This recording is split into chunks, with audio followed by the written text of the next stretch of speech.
స్వచ్ఛ భారత్లో భాగంగా ఈ స్వచ్ఛ ఆంధ్రప్రదేశ్ని మనం ప్రమోట్ చేస్తున్నాం. ఇది మీ గ్రామాల్లో మీరు చూస్తున్నారు. ఒకప్పుడు ఆడబిడ్డలు మరుగుదొడ్డికి పోవాలంటే మరుగుదొడ్లు లేకుండా తెల్లవారితో నిద్రలేసి ఎవరూ లేనప్పుడు రోడ్డు పక్కన మరుగుదొడ్డికి పోయే పరిస్థితి. ఎవరన్నా వాహనాల్లో వచ్చి లైట్లు వేస్తే అవమానంగా ఫీల్ అయ్యే పరిస్థితి. ఆ రోజు నేను ఆలోచించా, ఆడబిడ్డల ఆత్మ గౌరవాన్ని పెంచాలనే ఉద్దేశంతోనే ఆడబిడ్డల ఆత్మ గౌరవం పేరుతో ప్రతి ఒక్క ఇంటికి మరుగుదొడ్డిచ్చాం. ఆ తర్వాత స్వచ్ఛ భారత్ రిపోర్టు కూడా నేనే ఇచ్చాను. దగ్గర 15 మంది ముఖ్యమంత్రులతో ఆ రోజు రాసి ఇచ్చాం.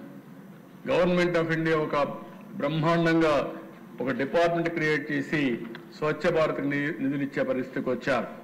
మన రాష్ట్రంలో వస్తే 83 లక్షల మెట్రిక్ టన్నులు చెత్తంతా రోడ్ల మీద పేరుకుపోయే పరిస్థితి వచ్చింది. అది క్లీన్ చేయాల్సిన అవసరం ఉంది. వేస్ట్ ఎనర్జీ ప్లాంట్లు పెట్టాం, అవన్నీ నిలిపేసే పరిస్థితికి వచ్చారు. ఒక 2 పని చేస్తున్నాయి. ఇంకో పక్క ఊర్లలో మీరు చూస్తే మీకు ఎక్కడ పైన కనపడుస్తూ ఉంటాయి. వేస్ట్ కాంపోస్ట్ షెడ్లు కట్టాం. అక్కడనే రీసైక్లింగ్, కాంపోస్ట్ కన్వర్షన్, దాన్ని మళ్ళీ పొలాలకు వాడడం. వాళ్ళు ఆ ఊర్లో ఉపయోగపడకపోతే మార్క్ ఫెడ్ ద్వారా కొని ఎక్కడ కావాలంటే అక్కడ అమ్మే బాధ్యత కూడా వాళ్ళకి అప్పచెప్పాం. ఇవన్నీ చేస్తే దిశ వ్యవస్థను పూర్తిగా సర్వనాశనం అయిపోయింది. మళ్ళీ నేను ఒకటే చెప్తున్నా, స్వచ్ఛ భారత్, స్వచ్ఛ ఆంధ్రప్రదేశ్ మనందరి కళ. రాబోయే రోజు ఒక లెగసీగా తయారు కావాలి. నేను జపాన్కి పోతే ఆ దిశ ఎక్కడ చెత్తే కనపడదు, ఎక్కడ కాగితమే కనపడదు. ఎక్కడన్నా కాగితం కనపడిస్తే ఆ కాగితం తీసుకొని జోబులో పెట్టుకొని ఇంటికి పోయి డస్ట్బిన్లో వేస్తాను. ఆ కల్చర్ రావాలని కోరుకుంటున్నా. అది వస్తే ఈ రాష్ట్రంలో చాలా సమస్యలకు పరిష్కారం వస్తుంది.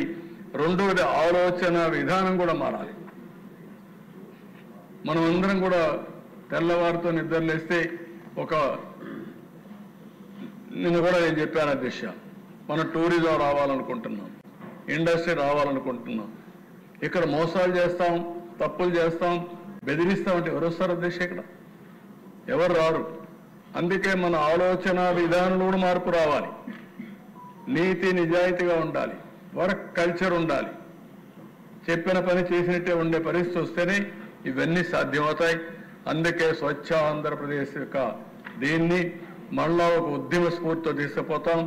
నేను కూడా ఒకప్పుడు, ఇప్పుడు కాకుండా సమైక్య ఆంధ్రప్రదేశ్లోనే నెలకొక్క రోజు, ఆ రోజు మీరు చూస్తే క్లీన్ అండ్ గ్రీన్ పెట్టాం. పచ్చదనం పరిశుభ్రం అనే కార్యక్రమం పెట్టి క్యాంపెయిన్ మోడ్లో తీసుకెళ్ళాం. మళ్ళీ అవసరం స్వచ్ఛ ఆంధ్రప్రదేశ్ని ఒక క్యాంపెయిన్ మోడ్లో తీసుకుపోతామని చెప్పి కూడా నేను మీకు తెలియజేస్తున్నాను.